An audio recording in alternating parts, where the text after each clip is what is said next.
Innal hamdalillah nahmaduhu wa nasta'inuhu wa nastaghfiruh wa na'udzu billahi min shururi anfusina wa sayyiati a'malina.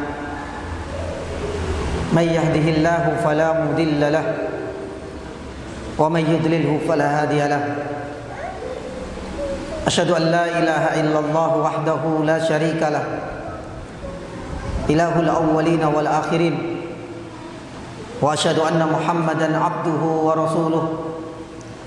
Allahumma salli wa sallim wa barik ala Muhammad wa ala alihi wa ashabihi wa man ihtadaw bi hudahu ila yaumiddin, amma ba'd. Jamaah dirahmati Allah Subhanahu wa taala, merupakan satu kehormatan besar bagi saya secara pribadi bisa dipertemukan oleh Allah Subhanahu wa taala dengan warga Lumajang. Dan ini adalah pertama kali saya menginjakkan di bumi Lumajang, yang sebelumnya mungkin barangkali cuma lewat saja, mobil maupun lewat kereta. Maka yang dijamaah dirahmati Allah Subhanahu wa taala, ternyata suasana seperti ini mengingatkan ketika saya berada di kampung halaman sendiri. Asli dari Gresik, Pak. Dan sepertinya nggak jauh beda dengan wajah-wajah seperti ini, subhanallah. Alhamdulillah, ini menjadi pelipur lara bagi saya. Meskipun belum bisa pulang kampung, mudah-mudahan besok. Tapi ini menjadi obat kerinduan bagi saya untuk bisa bertatap muka, sharing bareng, dan bersama-sama mengkaji ayat-ayat Allah Subhanahu wa taala dan firman-firman Allah Subhanahu wa taala serta sunnah-sunnah Rasulullah sallallahu alaihi wasallam. Jamaah dirahmati Allah Subhanahu wa taala, kita menyadari bahwasanya sosok dari Nabi sallallahu alaihi wasallam ini amat fenomenal. Kehadiran beliau amat dinantikan oleh para sahabat. Kehilangan satu hari itu seakan kehilangan Rasul sallallahu alaihi wasallam selamanya. Karena Rasulullah sallallahu alaihi wasallam adalah tolok ukur dan uswah bagi para sahabat yang lain. Tidak ada manusia yang terbaik kecuali Rasul sallallahu alaihi wasallam. Tidak ada manusia yang bertutur kata yang paling baik melebihi tutur kata dari Nabi sallallahu alaihi wasallam. Dan tidak ada satupun di antara manusia ini yang mampu mempersembahkan ibadah terbaiknya kepada Allah melebihi Rasul sallallahu alaihi wasallam. Dan tak ada satupun makhluk yang bernama manusia ini yang mampu mengungguli bagusnya dan baiknya dan serta sempurnanya Nabi sallallahu alaihi wasallam dalam bersosialisasi. Hal inilah yang kemudian menjadikan Allah Subhanahu wa taala banyak menyebut pujian-pujian untuk baginda kita Muhammad sallallahu alaihi wasallam. Salah satunya ada di dalam surat Al-Ahzab ayat 21. Laqad kana lakum fi Rasulillahi uswatun hasanah. Sungguh terdapat pada diri Nabi sallallahu alaihi wasallam, Nabi kita, ada suri tauladan yang baik. Ada idola yang seharusnya mampu menyingkirkan idola-idola manusia lainnya. Para ulama tafsir mengatakan bahwasanya ayat ini sebenarnya diturunkan oleh Allah Subhanahu wa taala dalam bentuk khobariyah, dalam ungkapan berita. Tapi kalau seandainya kita telusuri lebih jauh, ada pesan dari Allah Subhanahu wa taala yang sebenarnya disisipkan dari kalimat atau berita ini. Kalaulah Allah Subhanahu wa taala menurunkan ayat ini sebagai bentuk rekomendasi bahwa tak ada satupun manusia yang berhak kita jadikan idola dan uswah hasanah kecuali Rasul sallallahu alaihi wasallam, berarti Ada pesanan yang lain sebagaimana yang dikatakan oleh para ulama tafsir, wajib bagi kita, sudah menjadi keharusan bagi kita, dan haram yang dihukumnya kalau seandainya kita menjadikan idola selain Rasul sallallahu alaihi wasallam. Meski ayat ini menunjukkan berita, tapi tersimpan ada perintah dari Allah Subhanahu wa taala agar menjadikan Nabi sallallahu alaihi wasallam sebagai uswah bagi kita. Maka oleh karenanya ketika Nabi sallallahu alaihi wasallam masih hidup, di tengah-tengah para sahabat yang lain, kehadirannya selalu dinanti oleh para sahabat. Keramahan dan senyum manisnya selalu ditunggu-tunggu oleh para sahabat yang lain. Maka kita bisa merasakan, jamaah yang dirahmati Allah Subhanahu wa taala, bagaimana kesedihan para sahabat ketika Allah Subhanahu wa taala menjemput ajal beliau sallallahu alaihi wasallam. Para sahabat tak habis pikir, terus kita menjadikan idola siapa lagi kalau bukan Rasul sallallahu alaihi wasallam? Kalau seandainya Rasul sallallahu alaihi wasallam telah dijemput ajalnya, siapa lagi manusia terbaik yang menyamai, mengungguli Nabi sallallahu alaihi wasallam? Wafatnya Nabi sallallahu alaihi wasallam ini menyisakan kesedihan yang cukup panjang. Kehilangan Nabi sallallahu alaihi wasallam seakan kehilangan mungkin ratusan ribuan manusia. Maka oleh karena jamaah yang dirahmati Allah Subhanahu wa taala, Abu Dar Al-Ghifari radhiyallahu taala anhu pernah mengungkapkan kesedihannya. Beliau tak bisa melupakan bagaimana tutur katanya yang baik, bagaimana kejujuran Nabi sallallahu alaihi wasallam, bagaimana amanahnya Nabi sallallahu alaihi wasallam itu selalu terngiang dalam benak Abu Dar Al-Ghifari sekalipun Nabi sallallahu alaihi wasallam sudah dimakamkan.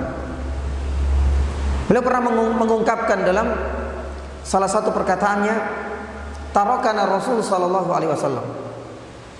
Nabi sallallahu alaihi wasallam benar-benar telah dipanggil oleh Allah. Bahkan Rasul sallallahu alaihi wasallam barusan sudah dimakamkan oleh para sahabat yang lain. Tapi apa komentar sekarang dari Abu Dar? Wa ma ta'irun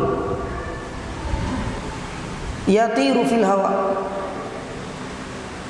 Ketika mengepakkan kedua sayapnya, seekor burung yang ada di langit sana, tidaklah Rasulullah sallallahu alaihi wasallam meninggal, pasti permasalahan-permasalahan kecil ini pasti sudah disampaikan oleh Rasul sallallahu alaihi wasallam. Illa wa huwa yudzakiruna minhu ilman. Ini menunjukkan bagaimana Nabi sallallahu alaihi wasallam adalah orang yang benar-benar jujur, amanah. Maka pantasnya dijual. Masyarakat jahiliyah itu memberikan gelar terhormat untuk baginda kita Muhammad sallallahu alaihi wasallam sebagai Al-Amin. Dan kejujurannya inilah, amanahnya inilah yang selalu terngiang dalam benak Abu Dar Al-Ghifari radhiyallahu taala yani anhu. Kesedihan sudah tak mungkin lagi dipendung oleh para sahabat. Bahkan yang namanya air mata dan tangisan, hampir semua para sahabat merasakannya. Tapi ingat ini jamaah dirahmati Allah Subhanahu wa taala. Tangisan Nabi sallallahu alaihi wasallam, kesedihan tangisan para sahabat, kesedihan para sahabat ini sebenarnya adalah wujud dari sempurnanya keimanan mereka. Karena mereka sebenarnya sudah satu jiwa dan satu rasa dengan Nabi sallallahu alaihi wasallam. Mereka babat alas mulai dari awal.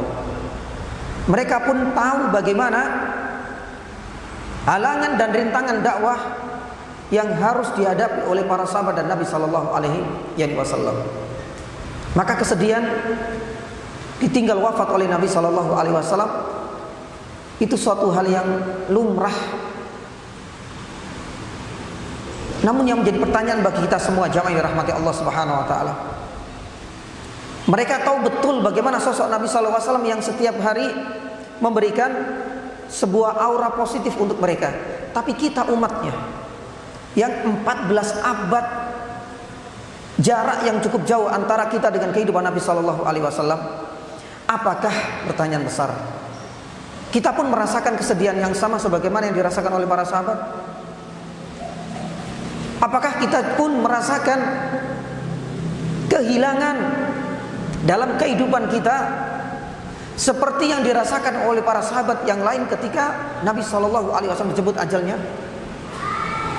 Jamaah yang dirahmati Allah Subhanahu wa ta'ala, inilah yang perlu kita jawab bersama.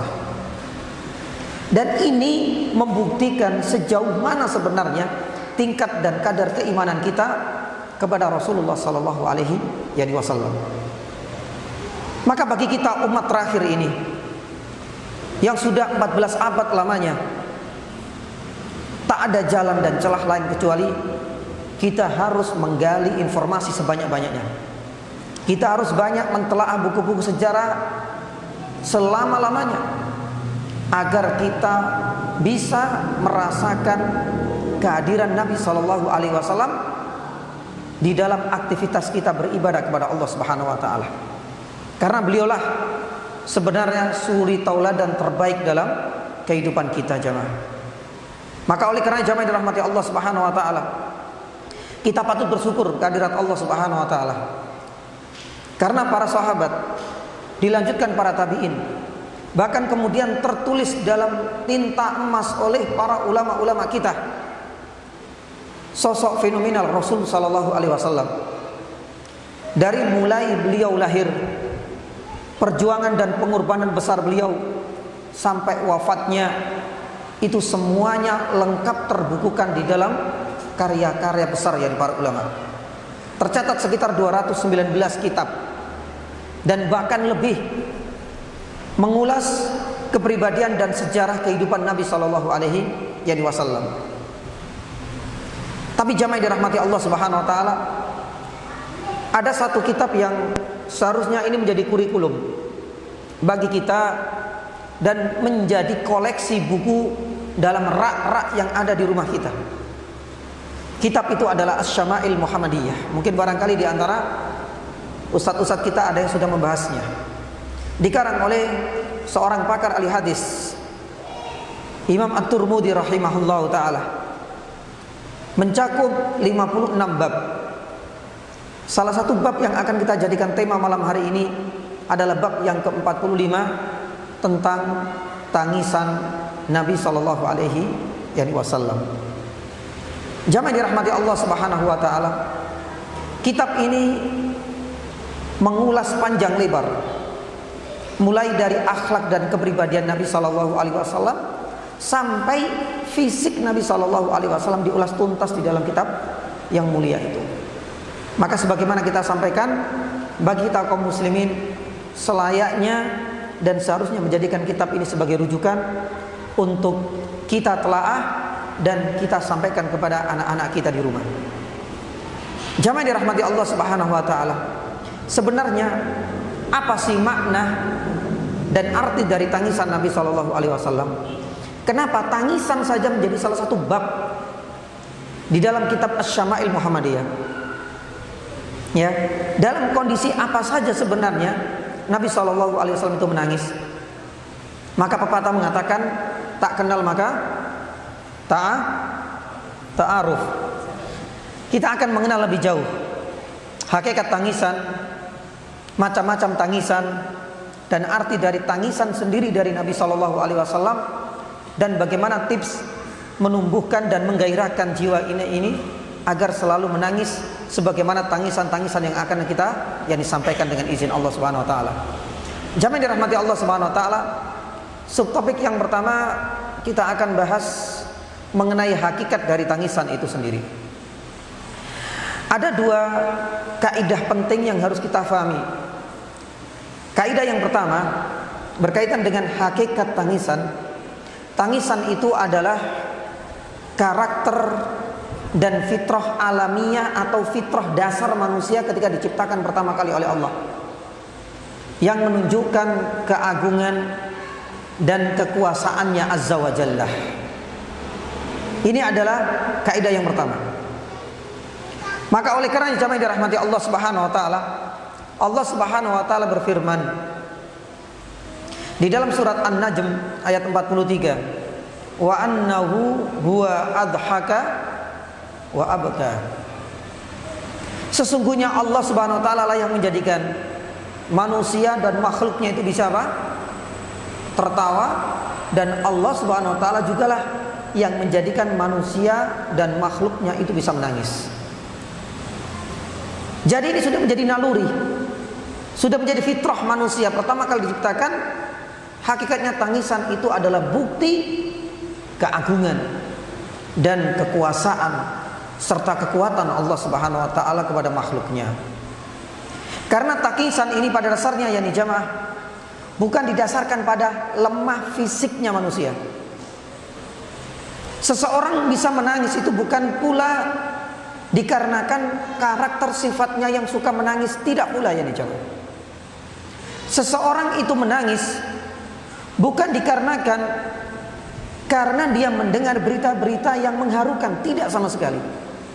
Kalaulah kita memahami surat An-Najm ayat 43, kita akan meyakini bahwasanya semua tangisan dan air mata yang keluar dari mata kita ini jamaah yang dirahmati Allah, itu ada peran besar dari Allah Subhanahu wa taala kalau kita memahami surat An-Najm ayat 43. Oleh karenanya Imam Al-Qurtubi rahimahullah taala dalam kitabnya Al-Jami' li Ahkamil Quran memberikan komentar atas ayat ini. Allah Subhanahu wa taala sebenarnya yang telah menetapkan sebab-sebab yang melatar belakangi, kata beliau, yang melatar belakangi seseorang itu bisa tertawa, pun demikian seseorang itu bisa menangis. Jadi ini berkaitan dengan keyakinan dan rububiyahnya Allah Subhanahu wa taala. Ini adalah kaidah dari hakikat tangisan yang pertama. Adapun kaidah yang kedua, jamaah yang dirahmati Allah Subhanahu wa taala, tangisan ini merupakan nikmat Allah yang patut kita syukuri. Karena memang tangisan ini menjadi luapan kesedihan tatkala mungkin lisan tak mungkin bisa mengungkapkan kesedihan dan keharuannya. Maka salah satu di antara cara untuk mengungkapkan kesedihan atau mungkin kekecewaan atau bahkan kebahagiaan yang tidak bisa dilukiskan dengan lisan dan kata-kata, itu adalah lewat yakni tangisan. Dan ini adalah sebuah nikmat Allah Subhanahu wa taala yang patut kita yakni syukuri. Ini adalah dua hakikat jamaah dirahmati Allah Subhanahu wa taala akan pentingnya kita memahami yakni tangisan.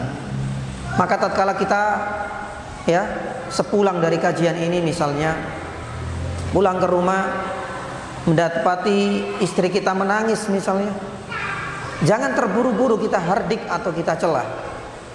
Kita terapkan dua hakikat ini. Yang pertama, kita yakini alhamdulillah ini adalah kuasanya Allah Subhanahu wa taala. Karena Allah Subhanahu wa taala lah yang menjadikan dia menangis. Yang kedua, kita bersyukur alhamdulillah ini adalah nikmat dari Allah Subhanahu wa taala. Mungkin dia sudah nggak kuasa lagi, nggak bisa mengungkapkan dalam bentuk kata-kata atau mungkin tulisan. Mungkin lewat air mata inilah istri saya akhirnya kemudian menangis. Pun demikian dengan anak-anak kita. Maka jangan terburu-buru untuk menghakimi orang tatkala melihat dia sedang menangis. Ingat ini jamaah dirahmati Allah Subhanahu wa taala. Ada satu statement, satu pernyataan yang dianggap fatal yakni sekali. Sebagian orang mengatakan bahwasanya tangisan itu tanda lemahnya iman seseorang, atau dianggap sebagai manusia yang cengeng. Padahal kalau kita telusuri yakni jamaah dirahmati Allah Subhanahu wa taala, ucapan dan pernyataan serta statement seperti ini tidak bisa kita terima 100%. Karena hal ini tertolak dari sisi medis maupun dari sisi syar'i juga. Kenapa ini demikian ya jamaah? Asalkan tangisan itu tidak disertai dengan niyaha atau tidak disertai dengan kebencian atas takdir Allah Subhanahu wa taala, maka bisa dipastikan bahwasanya statement dan pernyataan ini dianggap salah total. Bila ada yang mengatakan bahwasanya tangisan itu menunjukkan lemah imannya seseorang, atau mungkin barangkali disebut sebagai tanda cengengnya seseorang. Hal ini tertolak dari dua sisi. Yang pertama adalah dari sisi medisnya. Kenapa demikian ya jamaah? Coba sesekali kita cari informasi, kita gali berita tentang manfaat tangisan dan air mata. Kita akan dapatkan banyak sekali faedah dan manfaat yang bisa kita petik. Ada yang mengatakan bahwasanya tangisan atau air mata ini mampu membunuh bakteri-bakteri yang 95% itu nggak mungkin bisa mati dengan zat-zat yang lain. Itu air mata. Dengan air mata ini menjadikan seorang semakin mood, seseorang semakin semangat untuk beribadah, semakin semangat untuk beraktivitas. Ada yang mengatakan lagi bahwasanya yang namanya air mata ini ternyata bisa mengeluarkan racun-racun yang ada di dalam tubuh kita, dan masih banyak lagi. Berarti bisa dipastikan ya jamaah dirahmati Allah, ya, yang namanya tangisan atau air mata ini memiliki banyak sekali manfaat dan faedah dilihat dari sisi medisnya. Makanya ada seorang penulis, Dr. Majid Ramadan, itu sampai menulis kitab khusus menangis itu sehat. Tapi dia dari sisi apa? Medis dan kesehatannya. Adapun dari sisi syar'i, jangan dirahmati Allah Subhanahu wa taala, banyak sekali ya yang menyatakan bahwasanya klaim dan pernyataan seperti ini tidak bisa diterima 100%. Coba kita lihat ya, di dalam surat Al-Maidah ayat 83, Allah Subhanahu wa taala firman di awal juz yang ke-7, wa idza sami'u ma unzila ilar rasuli tara a'yunahum tafidu minat dam'i mimma arafu minal haqq. Di dalam surat Al-Maidah ayat 83 ini Allah Subhanahu wa taala mengisahkan yang kalau kita tarik dengan ayat sebelumnya 82, ini berkaitan dengan orang-orang ahlul kitab, orang Yahudi dan orang-orang Nasrani, dan ditutup manis oleh Allah Subhanahu wa taala di ayat yang ke-83 ini dengan kisah tentang air mata dan tangisan. Tapi apa yang melatar belakangi tangisan dan air mata di ayat yang ke-83 ini? Allah Subhanahu wa taala menyebutkan mimma arafu minal haqq. Ketika mereka menyadari, ketika mereka sudah memahami apa hakikat dan arti sebenarnya dari kebenaran atau Islam itu sendiri, akhirnya ketika hidayah itu sudah masuk ke dalam relung hatinya, ini yang kemudian menjadikan hatinya ternyuh dan kemudian menjadikan air matanya membasahi pipi mereka. Syekh Yani Al-Wadi dalam kitabnya Sahih Asbabun Nuzul, ayat ini 83 dari surat Al-Maidah, jamaah dirahmati Allah, ini mengisahkan masuk Islamnya Raja Najasyi. Yang menjadi pertanyaan untuk kita ya nih jamaah, apakah orang yang masuk Islam karena ternyuh, karena saking bahagianya hingga mereka menangis, mimma arafu minal haq, menunjukkan lemah imannya mereka? Tidak. Apakah hal ini menunjukkan ya jamaah cengengnya laki-laki Raja Najasyi sampai menangis? Tidak pula ini jamaah. Bahkan sebaliknya, dengan tangisan ini menunjukkan bagaimana sempurnanya iman dia, dan menunjukkan bahwasanya yang namanya Raja Najasyi itu adalah orang yang benar-benar pemberani, mengakui kesalahannya, mengakui apa yang diyakini sebelumnya itu adalah sebuah kesesatan. Subhanallah, patut kita puji dan patut kita apresiasi. Pun demikian di dalam ayat yang lain ya jamaah, di surat At-Taubah ayat 92. Ya, sebenarnya ayat 90, 91, 92, 93. Di ayat yang 92 surat At-Taubah Allah Subhanahu wa taala mengisahkan, wala alal ladina idza ma atauka litahmilahum qulta la ajidu ma ahmilukum alaihi tawallaw wa a'yunuhum tafidu minad dam'i hazanan alla yajidu ma yunfikun. Sebenarnya beberapa ayat ini berkaitan dengan perang Tabuk. Nabi SAW memahami betul bagaimana tekad bulat, keinginan besar dan harapan tinggi dari para sahabat untuk bisa berjuang, untuk bisa berjihad bersama Nabi SAW ya ini jamaah. Tapi apalah daya, karena kondisi waktu itu memang secara logistik minim, persenjataan pun sedikit, gak semua orang bisa turut ikut berjihad di dalam perang ini. Maka disebutkan ada 7 sahabat yang harus dianulir keikutsertaannya oleh Nabi Shallallahu Alaihi Wasallam. Inilah yang kemudian dikisahkan oleh Allah Subhanahu Wa Taala. Mereka harus balik. Mereka tidak bisa ikut bersama Nabi Shallallahu Alaihi Wasallam berjihad sampai mereka menangis. Hazanan Allah yajidu ma yunfikun, karena mereka tidak mendapatkan pinjaman, sekalipun itu adalah alat perang yang dipinjam mereka nggak dapat. Apakah dengan tangan hampa? Apakah hanya dengan bermodal otot yang besar? Nabi SAW ini bunuh diri namanya. Tetap kalian bertuju harus balik. Subhanallah ya jamaah. Hal inilah kemudian dikisahkan oleh Allah Subhanahu wa taala dalam surat At-Taubah ayat 92. Tafidu minad dam'i hazanan alla yajidu ma yunfikun.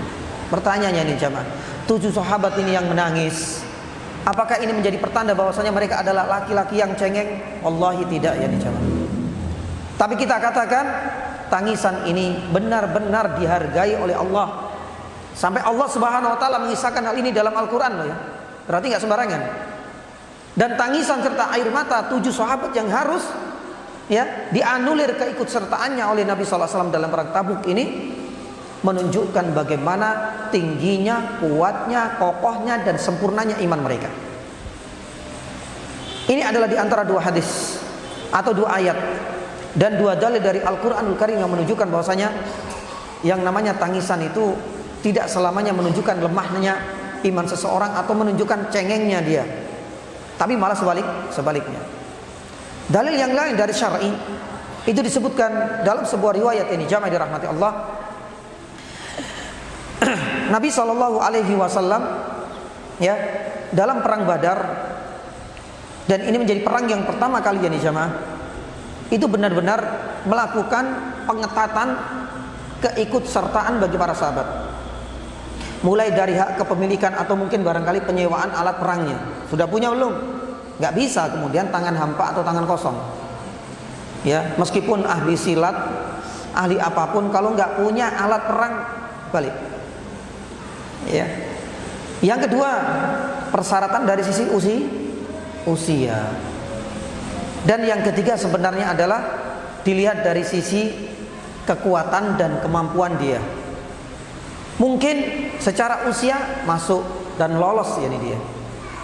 Kepemilikan yakni alat senjata militer dia sudah punya sendiri, tapi mungkin barangkali dia memiliki kelemahan di dalam memanah atau barangkali mengayunkan tombak, karena mungkin fisiknya yang cukup yakni lemah, mungkin barangkali dia tertolak.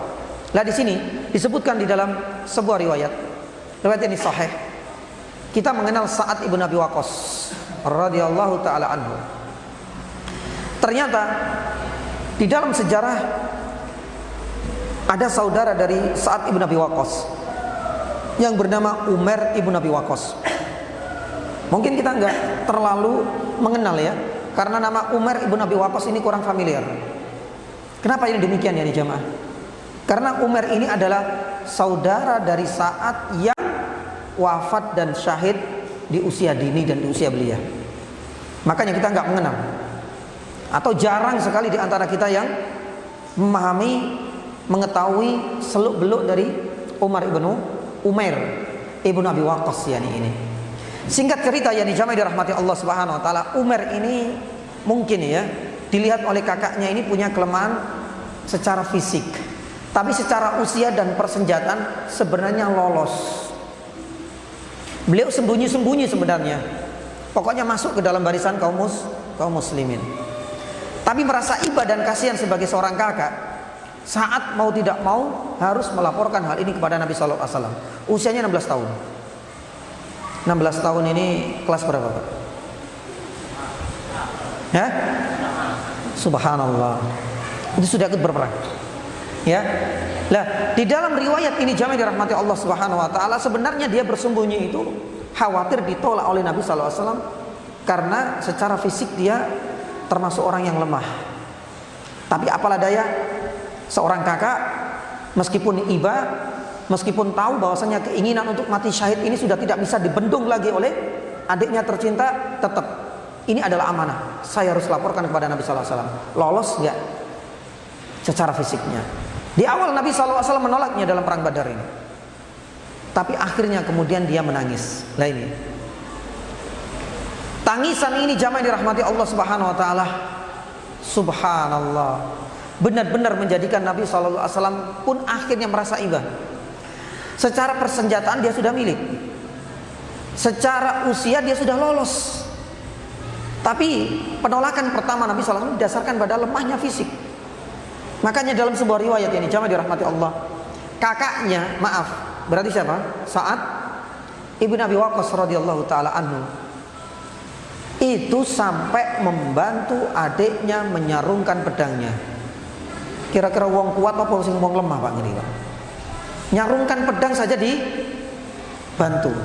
Apalagi kemudian mengayunkan. Itu sudah menunjukkan bahwasanya dia masih lemah. Sekalipun usianya ya sudah 16 tahun dan itu adalah batas. Dia dibolehkan untuk berperang. Tapi karena dia terus menangis, merengek kepada Nabi SAW, ya Rasulullah, ini adalah kesempatan saya. Mungkin barangkali ini adalah peluang emas terakhir bagi saya. Dan memang benar jamaah dirahmati Allah Subhanahu wa taala. Sejarah biografi kehidupan beliau tidak banyak yang diungkap oleh para ulama-ulama. Karena beliau termasuk orang yang baru masuk Islam, ikut perang, di usia belia langsung wafat dan syahid dalam perang perang Badar. Kita kembalikan lagi. Apakah tangisan dari Umar ibn Abi Waqqas radhiyallahu taala anhu ini menunjukkan lemahnya iman dia? Tidak jamaah. Hal ini pula yang pernah dialami oleh Abdullah ibn Umar radhiyallahu taala anhu bersama dengan kelompok geng teman-teman mainnya.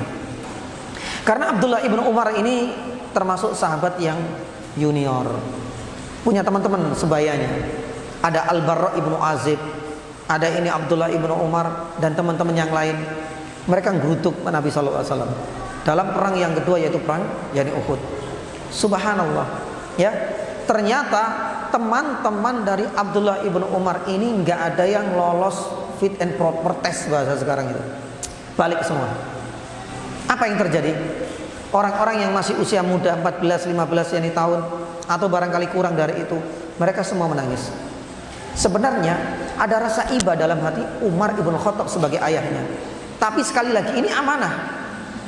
Ini bukan sekedar keinginan untuk bisa mendapatkan syahadah. Tapi izah Islam itu harus benar-benar terjaga. Maka persyaratan ketat harus diterapkan. Amanah harus dijunjung tinggi. Perasaan harus benar-benar dijauhkan. Dia nggak bisa memberikan syafaat kepada anaknya sendiri Abdullah ibn Umar karena usianya masih belia, dan Nabi SAW ketat dalam usia itu.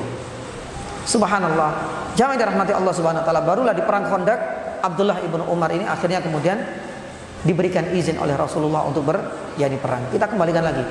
Apakah tangisan dari anak-anak kecil ini seperti menunjukkan mereka adalah anak-anak yang cengeng, ya, anak-anak yang menunjukkan lemahnya iman mereka? Wallahi tidak jamaah. Keinginan mereka meletup-letup untuk bisa berjuang, berjihad bersama Nabi SAW, wallahi nggak ada bandingnya dengan anak-anak kita. Ya, anak-anak zaman no itu Jawa enggak?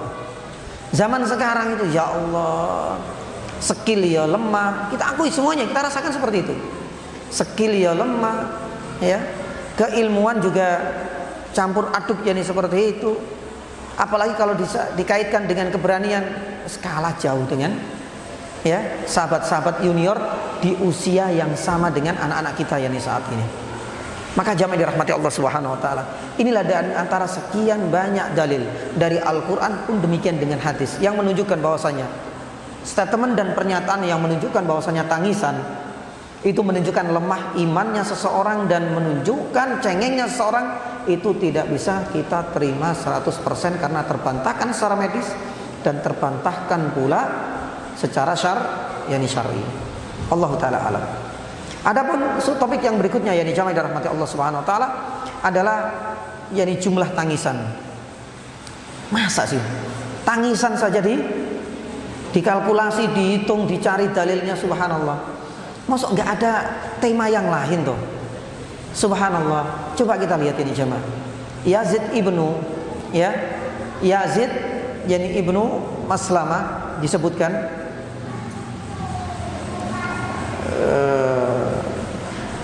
Yazid ibnu Maisarah ya, itu ternyata menggali, mengumpulkan riwayat dan athar dari para sahabat dan para tabi'in untuk mencari setiap alasan dan sebab yang melatar belakangi orang-orang soleh itu menangis.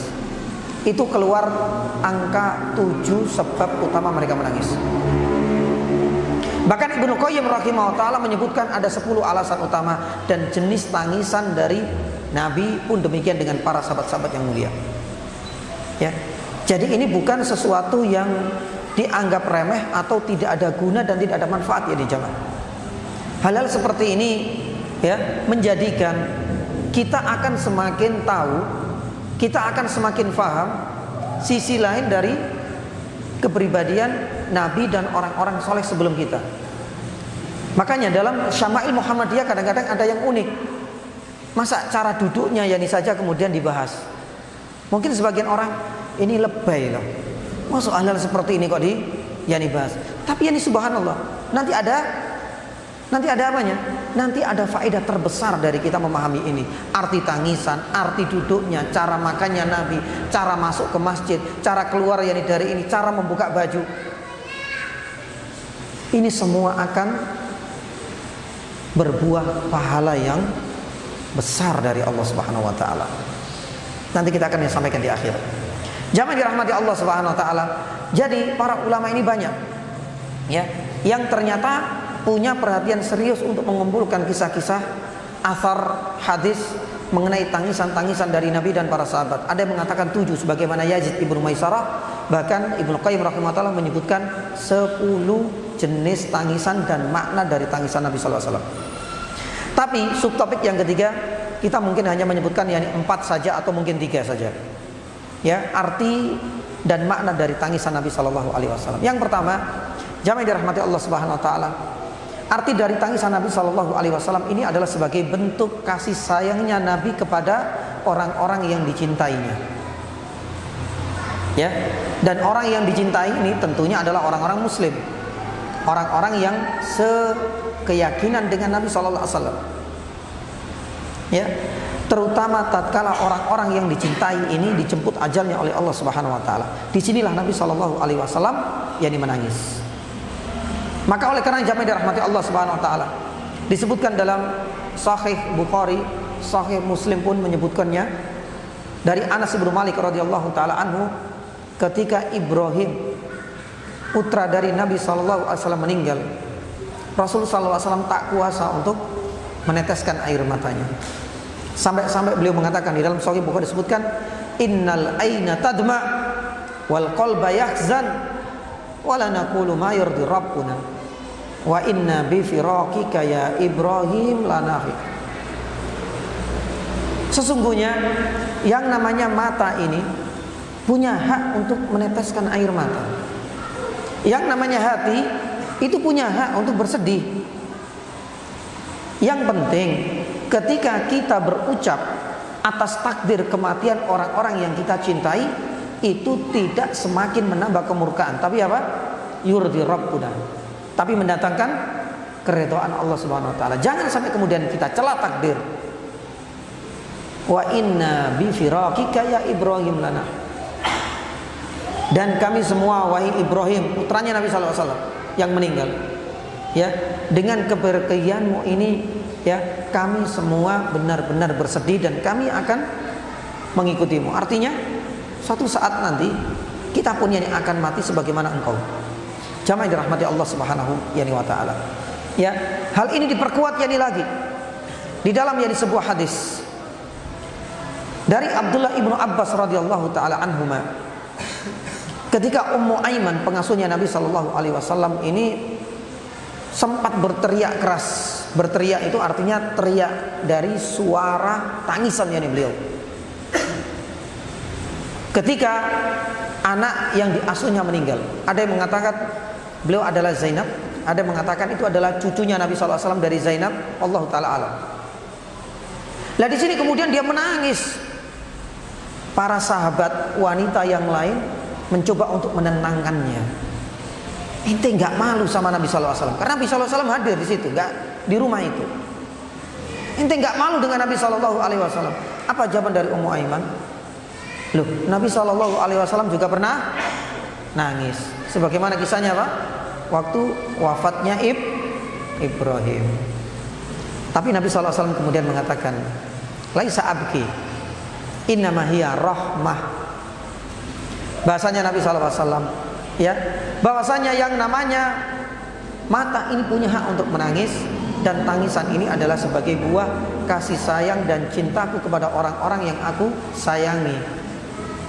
Dan ini menjadi suatu hal yang wajar bagi kita semua, asalkan jamaah dirahmati Allah Subhanahu wa taala tidak diiringi dengan niyahah. Niyahah ini yang terlarang.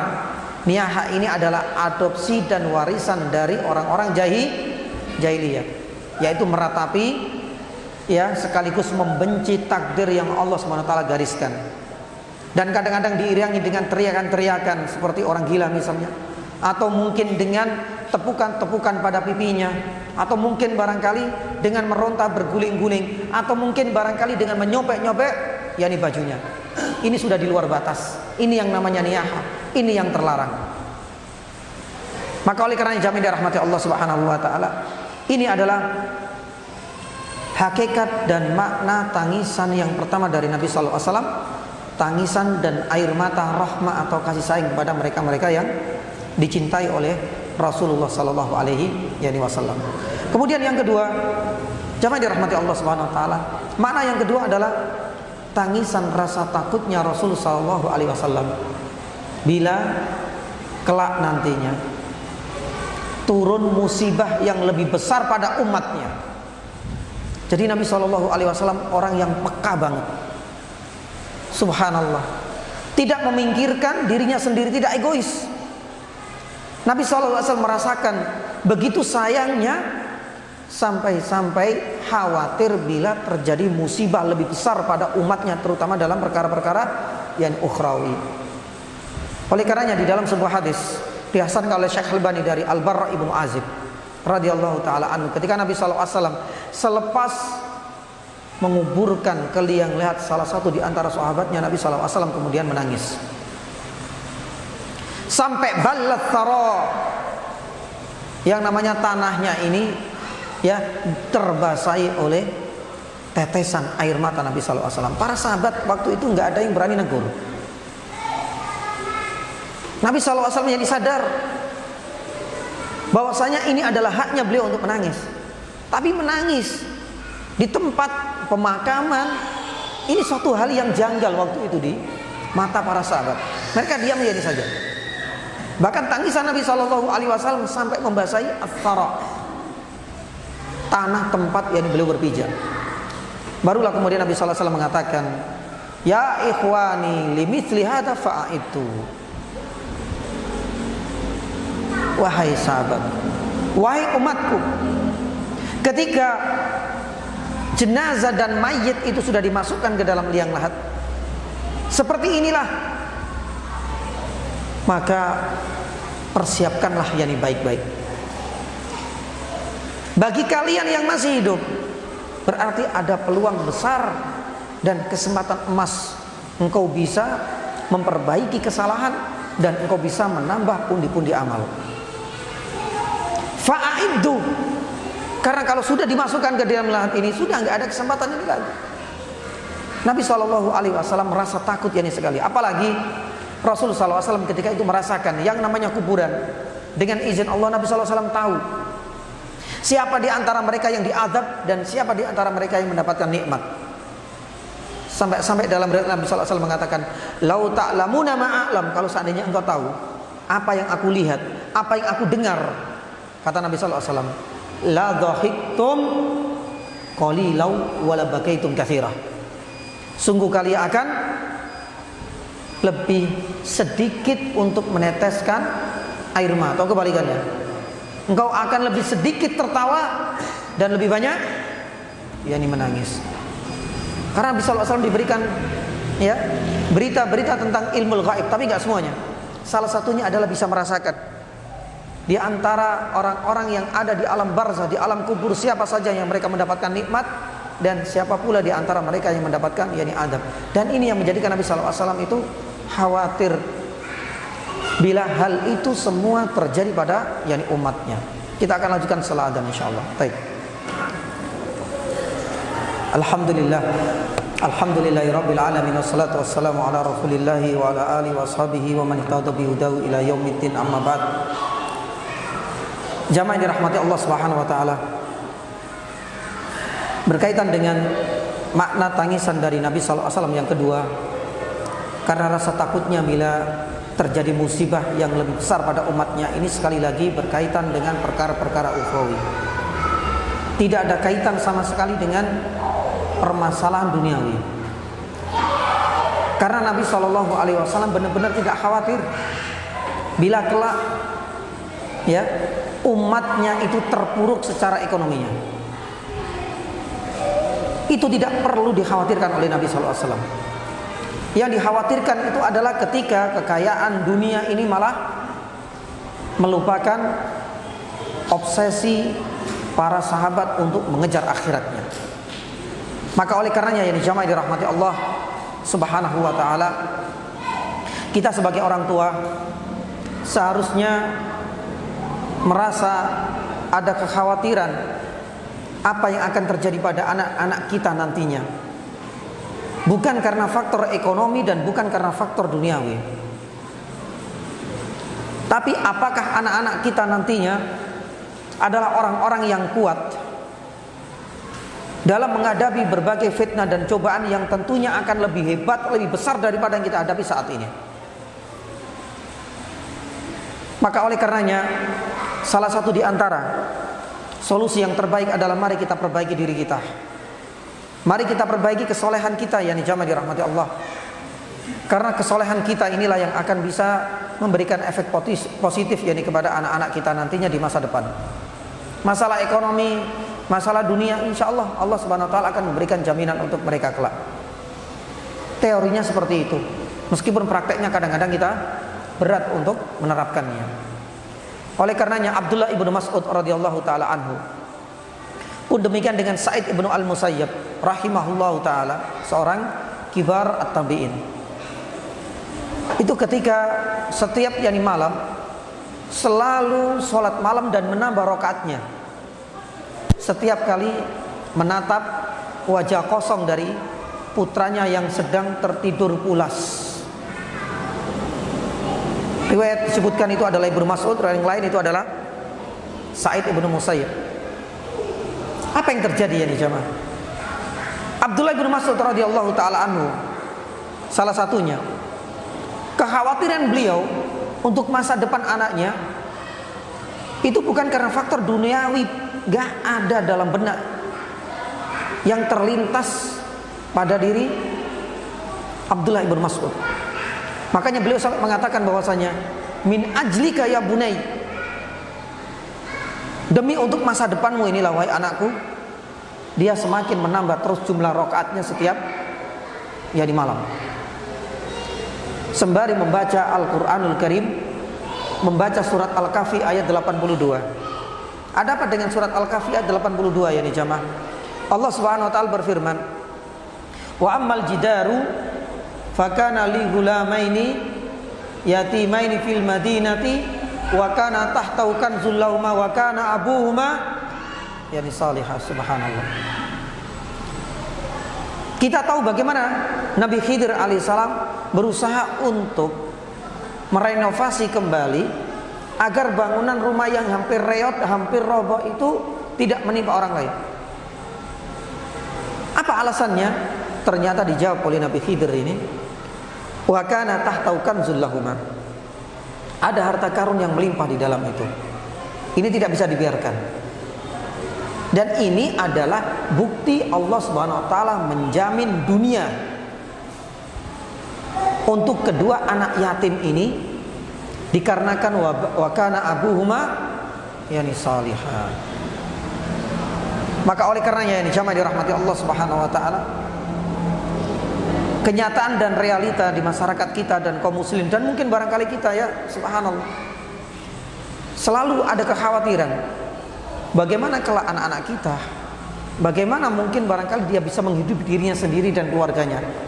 Itu hampir semuanya terbesit dalam benak kita. Tapi kalau seandainya kita melihat di dalam surat Fussilat ayat 30, Allah Subhanahu wa taala firman, innalladzina qalu rabbunallah tsumastaqamu.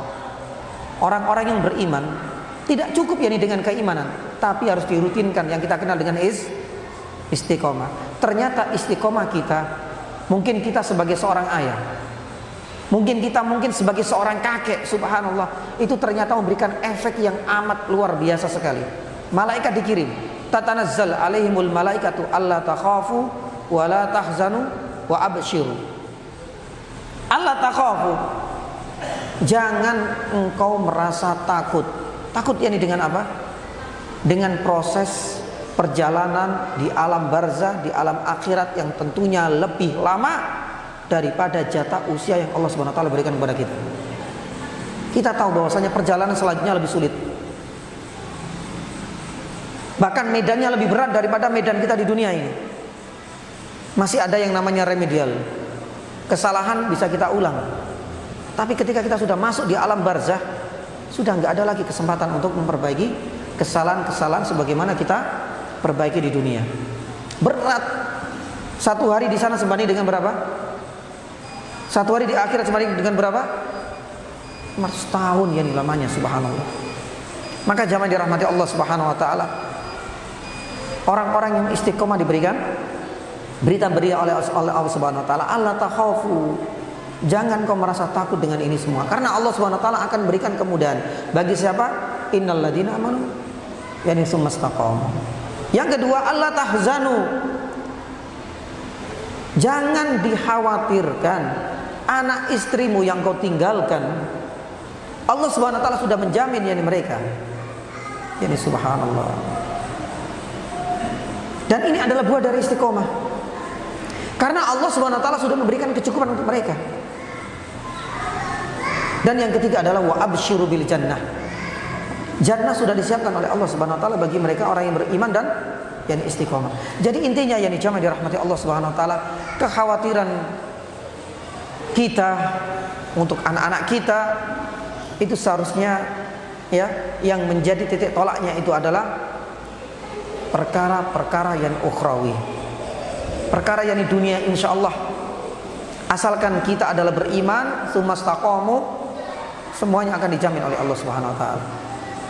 Sebagaimana Abdullah ibnu Mas'ud, sebagaimana dua anak yatim di dalam surat Al-Kahfi ayat 80 yakni 2. Makanya Sa'id ibnu Jubair, salah satu murid dari Abdullah ibnu Abbas, ini pernah menceritakan Abdullah ibnu Abbas. Abdullah ibnu Abbas ini punya dua anak.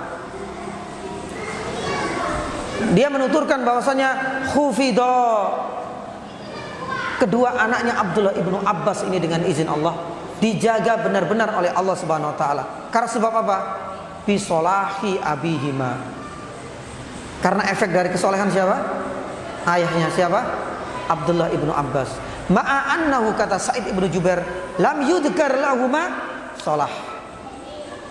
Padahal tidak dikenal dari dua orang ini, anaknya ini tidak dikenal dengan kesolehannya sebagaimana kesolehan pada yakni bapaknya, tapi efeknya subhanallah mengalir kepada mereka dengan izin Allah.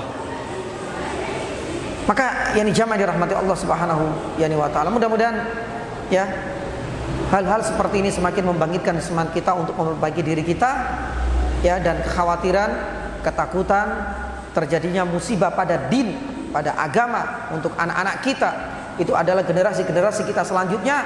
Mungkin barangkali kita sampai kemudian meneteskan air mata, insyaallah Allah Subhanahu wa taala tidak akan mengecewakan setiap tetes dari air mata kita ini, sebagaimana Rasulullah SAW pernah meneteskan air mata karena rasa khawatir, bukan karena faktor dunia, tapi kekhawatiran bila terjadi musibah pada din di umatnya nantinya. Yang ketiga, jamaah dirahmati Allah Subhanahu wa taala, tangisan dan makna dari tangisan Nabi SAW yang ketiga itu adalah tatkala merenungkan ayat-ayat Allah Subhanahu wa taala.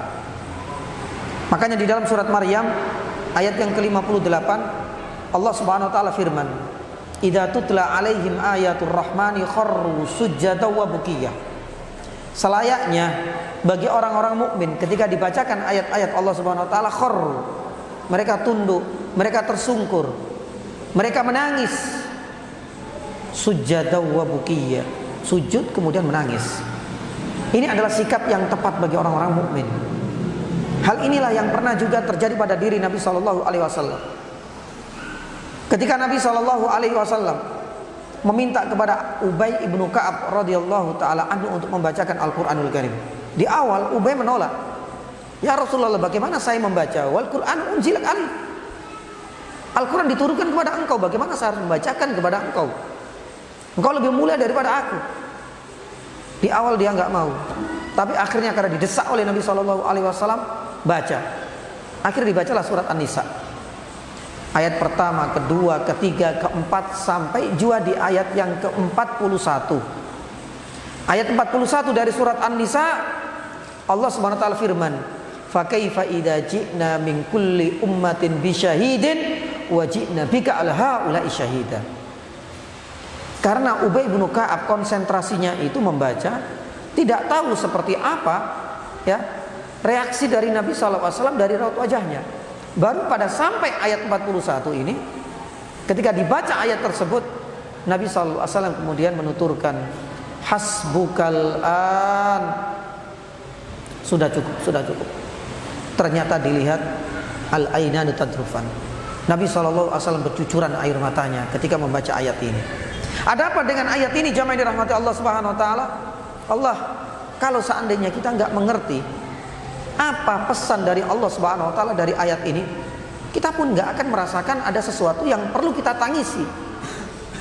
Tapi subhanallah, ayat ini selain menjadi berita gembira karena ini menjadi satu kelebihan dan keistimewaan yang tidak Allah Subhanahu wa taala berikan kepada para nabi yang lain loh ya. Ayat ini menjadi satu beban dan tanggung jawab besar yang ada di pundaknya Nabi sallallahu alaihi wasallam. Karena beliau tidak hanya menjadi saksi bagi dirinya dan keluarganya, bukan hanya menjadi saksi bagi dirinya dan umatnya, tapi menjadi saksi bagi siapa? Seluruh umat manusia. Ini yang kemudian dirasa berat bagi Nabi sallallahu alaihi wasallam. Dia khawatir gak bisa melaksanakan instruksi dan tugas serta tanggung jawab dari Allah Subhanahu wa taala dengan sebaik-baiknya. Akhirnya kemudian beliau menangis. Maka yang dijamai dirahmati Allah Subhanahu wa taala, tentunya yang tangisan ini bukan karena faktor yang tangisan untuk mendapatkan pujian. Tangisan ini benar-benar murni karena faham betul apa yang sedang dibaca. Bukan karena faktor yang tangisan ketika kita baca ada tetangga kita, atau mungkin barangkali ada imam yang sudah sholat sudah siap-siap, kemudian ingin mengeluarkan suara yang indahnya sambil meneteskan air mata. Kalau seandainya itu murni dari lubuk hatinya, faham isi kandungannya, Allah ya, ini yang akan berpahala. Tapi kalau seandainya kalau faktor yang manusia, riya, sum'ah dan lain sebagainya, Allah Subhanahu wa taala tidak akan menghargai sekalipun itu satu tetes dari air mata kita. Adapun yang terakhir, yang keempat yang dijamai dirahmati Allah Subhanahu wa taala, ya. Tangisan yang terakhir dan makna yang keempat adalah tangisan buah dari rasa khauf atau khosyahnya Nabi sallallahu alaihi wasallam. Ya. Jadi Nabi sallallahu alaihi wasallam saking takutnya tidak bisa mempersembahkan ibadah yang terbaik untuk Allah Subhanahu wa taala. Itu seringkali juga meneteskan air mata. Makanya di dalam sebuah riwayat Nabi sallallahu alaihi wasallam pernah meminta izin kepada Aisyah radhiyallahu taala anha. Wahai Aisyah, daruni, saya minta malam ini tolonglah jangan ganggu saya, uridu an ata'abbad. Saya ingin benar-benar berkholwat dengan Allah Subhanahu wa taala. Ya sudah, diberikan izin oleh Aisyah radhiyallahu taala anha. Subhanallah, semalam yakni untuk Nabi sallallahu alaihi wasallam yakni salat. Hampir yakni setiap rakaat Nabi sallallahu alaihi wasallam yakni mengeluarkan air matanya. Hatta balla hijr. Jadi pangkuannya Nabi sallallahu alaihi wasallam ketika duduk itu kan berdoa, tasyahud atau yang lainnya, itu sampai pangkuannya Nabi SAW terbasahi dengan air matanya. Gak sembarangan ya. Kalau kita mungkin barangkali punggung kita atau mungkin dada kita yang basah, sumuk. Kalau ini enggak. Jadi pangkuannya Nabi SAW, kata Aisyah, gak lama dia teruskan sholatnya, hatta yani ballalihiyah, jenggotnya sampai apa? Terbasahi oleh air matanya. Gak lama lagi yakni balal ard,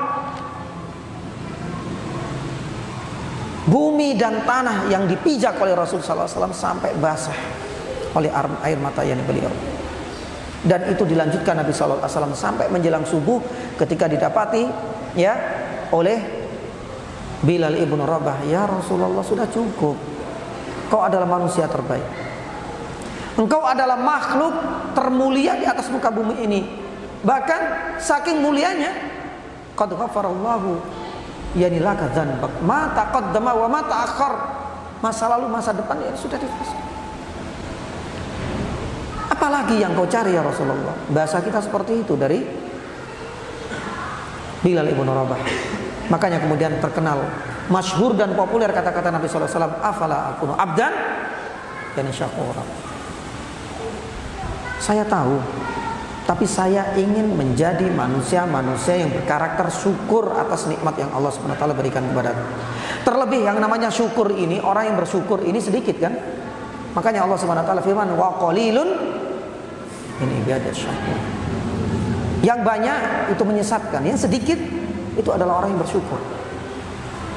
Makanya ini jamaah dirahmati Allah Subhanahu wa taala, inilah diantara 4 ya makna tangisan dari Nabi Shallallahu Alaihi Wasallam. Terus apa tujuan kita membahas ini? Sebenarnya masih banyak makna-makna yang lain. Ya, tujuan utama dari kita mengenal, memahami, dan mempelajari makna-makna dari tangisan Nabi Shallallahu Alaihi Wasallam itu adalah agar nantinya kita mendapatkan pahala di saat kita mendapati posisi yang sama sebagaimana Nabi Shallallahu Alaihi Wasallam. Lah ini adalah buah dari ilmu ya di jamaah. Satu misalnya, ketika nanti kita mendapati orang-orang yang kita cintai dan orang yang kita kasih dijemput ajalnya oleh Allah Subhanahu wa taala, kemudian kita menangis, teringat dengan tangisan Nabi sallallahu alaihi wasallam yang dahulu ketika ditinggal wafat oleh putranya, wallahi tangisan ini akan berbuah pahala ya nih jamaah. Berbeda dengan orang-orang awam yang menangis tanpa ada satu dalil yang mendukung dia. Kenapa dia menangis? Ya ini wajar, manusiawi, fitrah. Apakah hal ini berpahala? Tidak ya sama sekali ya. Tangisan di saat ada rasa takut bila mana terjadi musibah pada din, pada agama ini yang terjadi pada diri kita, insya Allah tangisan ini akan dihargai oleh Allah Subhanahu wa taala dengan ribuan mungkin puluhan yang pahala. Sama halnya ketika kita sudah tahu dalilnya, Nabi SAW pernah menangis dalam posisi seperti ini yani pula.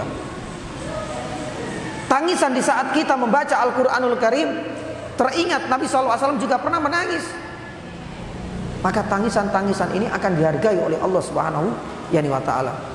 Pun demikian tangisan karena rasa takut kepada Allah Subhanahu wa taala, teringat ini dengan kisah-kisah Nabi SAW ketika takut bila tidak mampu mempersembahkan sebuah ibadah yang terbaik untuk Allah Subhanahu wa taala, maka tangisan pun akan dihargai oleh Allah Subhanahu wa taala dengan pahala yang melimpah. Inilah pentingnya kita menuntut ilmu, inilah pentingnya kita belajar, pentingnya dan urgensi dari niat dan keikhlasan. Makanya yang jamaah dirahmati Allah Subhanahu wa taala, ya, pentingnya niat ini bisa saja sesuatu yang dianggap biasa dan hukumnya mubah itu bisa bernilai yakni ibadah. Makanya di dalam riwayat yakni Muslim disebutkan oleh Imam Nawawi dalam Arba'in Nawawiyah, iya kan? Ketika ada seseorang yang bertanya, ayati ahaduna syahwatahu wa yakunu lahu fiya ajr. Ketika Rasulullah mengatakan wa fi bud'i ahadikum sadaqah. Mosok sih? Maaf, yang namanya jima hubungan suami istri ini kan biasanya kental sekali dengan apa? Kebutuhan. Dan ini sudah kebutuhan. Saya normal, istri normal, ya biasa. Kalau nggak gini bahaya Ustaz. Itu yang seharusnya. Dan banyak kita jumpai alasan-alasan ketika seorang suami berhubungan intim dengan istrinya. Selesai. Tapi Rasulullah SAW itu ya visioner, subhanallah. Sesuatu yang kau anggap ini sebuah hal yang lumrah, biasa, kewajaran, yang sebenarnya hukumnya mubah, itu bisa berpahala loh ya. Makanya Rasulullah SAW mengatakan wa fi bud'i ahadikum yani sadaqah. Tergantung pada niatnya. Kita gosok gigi ya nih misalnya, hal yang wajar. Apa yang terbesit dalam benak kita ya di jamaah gosok gigi? Seringkali adalah nasihat dokter, agar gigi kita nggak bolong, ya, agar putih, agar baunya wangi. Kasihan orang yang diajak bicara oleh kita.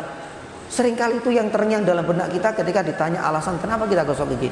Tapi seandainya kita menuntut ilmu syar'i, kita dapatkan sebuah hadis Nabi sallallahu alaihi wasallam, as-siwaku mardhatun lirabbi mutahharatun lil fam. Subhanallah. Sama-sama gosok gigi, yang satu dapat pahala, yang lain ya enggak. Sama-sama maaf suami istri dua keluarga, dia mendatang istrinya, ini juga mendatang istrinya, dia dapat pahala, dia enggak dapat pahala. Kenapa? Karena faktor yakni niat dan yakni ilmu. Ini penting ini sekali untuk kita sinergikan antara dua sisi yang berbeda ini.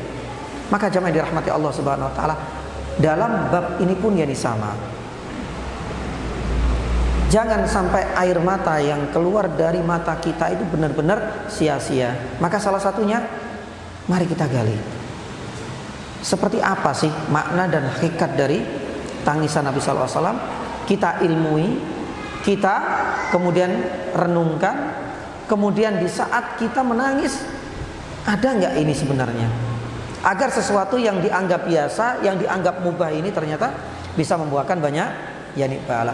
Inilah sebenarnya tujuan utama kita yakni jamaah dirahmati Allah Subhanahu wa taala, belajar dan mempelajari sisi lain dari arti tangisan Rasul sallallahu alaihi wasallam. Pun demikian kalau seandainya kita membahas cara duduknya Nabi sallallahu alaihi wasallam, kita duduk ya sakara PDW, enggak ada masalah. Tapi kalau seandainya kita faham yakni betul bahwasanya Nabi sallallahu alaihi wasallam itu punya unggah-ungguh, punya tata cara khusus dalam duduk dan lain sebagainya, insyaallah duduk yakni kita ketika ingin mengikuti duduknya Rasulullah SAW pun akan berbuah yakni pahala. Yang terakhir, pembahasan yang terakhir, jamaah yang dirahmati Allah Subhanahu wa taala, ini adalah tips yakni ringan bagi kita apabila kita tidak bisa menangis.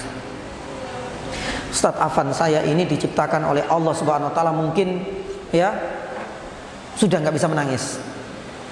Hati saya keras, karakter yakni saya kuat. Nangis itu nggak bisa. Ada orang meninggal nggak pernah nangis. Ya, dipukul ribuan orang pun nggak pernah nangis. Lah padahal Nabi SAW sering nangis. Nah ini solusinya gimana ini? Jamaah dirahmati Allah Subhanahu wa taala, ada beberapa tips ringan. Yang pertama ya adalah kita banyak mengingat kematian atau ziaratul kubur. Makanya di dalam Sahih Muslim, Utsman ibn Affan radhiyallahu taala anhu pernah didampingi oleh mantan hamba sayanya, budaknya yang bernama Hani. Ya, ketika sudah di sana, subhanallah, Utsman ibn Affan tak tahan, keluar air matanya, sampai kemudian ballas thara, yakni sampai apa jenggotnya dan semuanya itu terbasahi. Utsman ibn Affan kemudian mengingatkan dengan sebuah hadis sahih dari riwayat Muslim. Innal qabra awwalu manazilil akhirah. Kuburan ini adalah gerbang utama, gerbang awal perjalanan kita nanti di akhirat. Fa in naja minhu fama ba'dahu aisar min. Fa illam yanju minhu fama ba'dahu asyad. Ini baru gerbang loh ya. Kalau seandainya di gerbang ini kita sudah selamat, diberikan kemudahan oleh Allah Subhanahu wa taala, subhanallah, perjalanan kita, etapa berikutnya, episode berikutnya akan dimudahkan oleh Allah Subhanahu wa taala. Tapi kalau seandainya di gerbang awal ini sudah, subhanallah, kita sudah mendapatkan banyak rintangan, halangan Allah. Kata Utsman bin Affan, disebutkan dalam riwayat Sahih Muslim, fama ba'dahu asyad. Maka perjalanan setelahnya itu lebih susah lagi bagi dirinya. Kemudian beliau mengatakan, wa ma ra'aitu mandaran illa wal qabru afdha minhu. Saya tidak mendapati sebuah tempat di mana ya tempat itu dianggap paling menakutkan dan paling mencekam kecuali yakni kuburan itu. Subhanallah. Inilah menjadikan saya itu menangis, mengingat kematian. Kalau tidak, berziarah kubur ini adalah salah satunya, agar hati ini semakin luntur. Coba kalau kita di kuburan itu, apa yang kita terbayangkan? Apakah di kuburan itu kita bayangkan keindahan alam semesta ini? Kan seakan-akan baru masuk sudah mulai apa? Ya, ini berdiri bulu kudunya. Ini menjadi salah satu indikasi yang akhirnya menjadikan menggelayut dalam hati kita semakin ternyuh. Ini memang salah satunya. Atau yang kedua, sebelum terakhir, ya, itu adalah dengan latihan menangis atau pura-pura menangis. Subhanallah. Ibnu Qayyim rahimahullah taala menyebutkan hal ini dalam kitab. Jadi ada yang istilah namanya at-tabaki. At-tabaki itu artinya berpura-pura menangis bagi mereka yang susah untuk menangis. Tapi ini ada dua ya. Ada yang mazmum kata Ibnu Qayyim, ada yang tercela dan ada yang terpuji. Kalau seandainya pengen tahu seperti apa at-tabaki, berpura-pura menangis tapi terpuji, kita bisa melihat yang kisahnya Umar bin Khattab radhiyallahu taala anhu. Umar bin Khattab radhiyallahu taala anhu pernah mendapati Nabi sallallahu alaihi wasallam pasca perang Badar itu menangis bersama sahabatnya setia yaitu Abu Bakar. Bingung ya Umar ini, ngapain mereka berdua? Ya, ternyata ada teguran dari Allah Subhanahu wa taala dengan turunnya surat Al-Anfal ayat 67. Di mana Allah Subhanahu wa taala firman, "Maka nali nabiyyin ayyakuna lahu asra hatta yuskina fil ard." Ini adalah teguran. Enggak boleh bagi seorang nabi itu mengambil ya tawanan, tebusan. Yang dahulu ini tidak disetujui oleh Umar. Akhirnya menangislah Rasulullah SAW bersama dengan Abu Bakar. Tapi sebelumnya di sini kita lihat apa yang ditawarkan oleh Umar. Wahai ya Rasulullah dan sahabatku Abu Bakar, ceritakanlah apa alasan kalian berdua menangis. Kalau seandainya alasan yang kau sampaikan menjadikan saya menangis, saya akan menangis. Tapi kalau seandainya alasannya itu enggak kuat menjadikan saya menangis, apa yang dilakukan Umar? Saat tabaka, saya akan pura-pura berusaha untuk menangis sebagai bentuk untuk mengikuti kalian berdua. Ini kata Ibnu Qayyim rahimahullah taala, ya, at-tabaki tapi yang terpuji. Ya, bukan tangisan-tangisan kayak di sinetron-sinetron yang seperti itu. Bukan ini sama sekali. Ini benar-benar pengen mengikuti sunnahnya Nabi sallallahu alaihi wasallam, tapi berhubung mungkin barangkali hati ini nggak bisa untuk menangis, tidak menjadikan air mata ini keluar, maka cara yang terbaik adalah solusi yang kedua, yaitu apa? At-tabaki kata Ibnu Qayyim rahimahullah taala. Yang ketiga, ya, yang terakhir, jangan kita remehkan peran doa. Doa ini jangan. Kalau benar-benar hati ini keras ini sekali, nggak bisa menangis ini. Maka salah satunya adalah banyaklah kita berdoa. Imam Ibnu Taimiyah rahimahullah taala dalam kitabnya Majmu'ul Fatawa menyebutkan sebuah kisah dari Utbah al-Hulam. Utbah al-Hulam ini pernah berdoa kepada Allah. Siapa sangka ya nih jamaah? Utbah al-Hulam ini berdoa kepada Allah Subhanahu wa taala memohon yakni 3 permintaan. Yang pertama, sautan hasan. Yang kedua, dam'an ghaziran. Yang ketiga, ta'aman ghairu takalluf. Subhanallah, subhanallah. Akhirnya kemudian Allah Subhanahu wa taala mengijabainya. Permintaan yang pertama apa? Agar diberikan suara yang bagus. Siapa di antara kita suara yang falas? Biasanya masuk apa? Masuk studio khusus untuk melatih apa? Yani suara. Mereka melupakan yani peran Allah.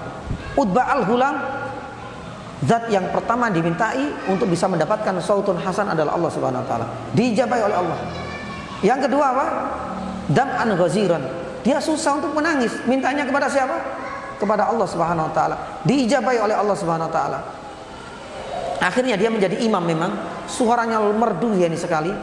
Dari sini dia bisa mentadaburi dan mudah untuk menangis. Dan yang ketiga, kata Ibnu Taimiyah rahimahullah taala, diijabai oleh Allah Subhanahu wa taala, minta ta'aman ghairu takallufin. Minta yani makanan yang dicukupi oleh Allah Subhanahu wa taala tanpa yani sangka-sangka. Subhanallah, hampir setiap pagi di depan rumahnya itu selalu ada makanannya. Hampir yani setiap pagi semenjak dia memohon kepada Allah Subhanahu wa taala. Jamaah dirahmati Allah Subhanahu wa taala, ini adalah di antara 3 yani tips yang bagi kita seandainya kita ingin berusaha mengikuti Nabi sallallahu alaihi wasallam tapi kok susah yani sekali.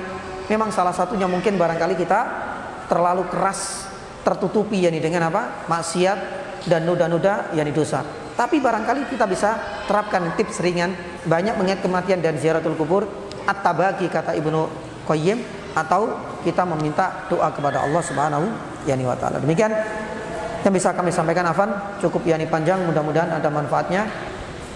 Ada pertanyaan enggak biasanya? Saya enggak tahu. Sudah cukup ya? Baik. Jamaah dirahmati Allah Subhanahu wa taala, jazakumullah khairan ya. Bisa sharingnya nih bareng dengan para jamaah bisa tatap muka. Mudah-mudahan apa yang kami sampaikan ini ada manfaatnya, dan semoga yakni selanjutnya tugas ada di tangan kita, yakni jadikanlah setiap yakni tetes dari tangisan kita ini ya benar-benar berbuah yakni pahala. Itu adalah harapan kita dari yakni kajian dengan tema arti dan makna dari tangisan Nabi sallallahu alaihi wasallam. Kita tutup dengan doa majelis. Subhanallah, asyhadu an la ilaha illa anta, astaghfiruka wa atubu ilaik. Wassallallahu ala nabiyina Muhammadin wa ala alihi wasallam. Wassalamualaikum warahmatullahi wabarakatuh.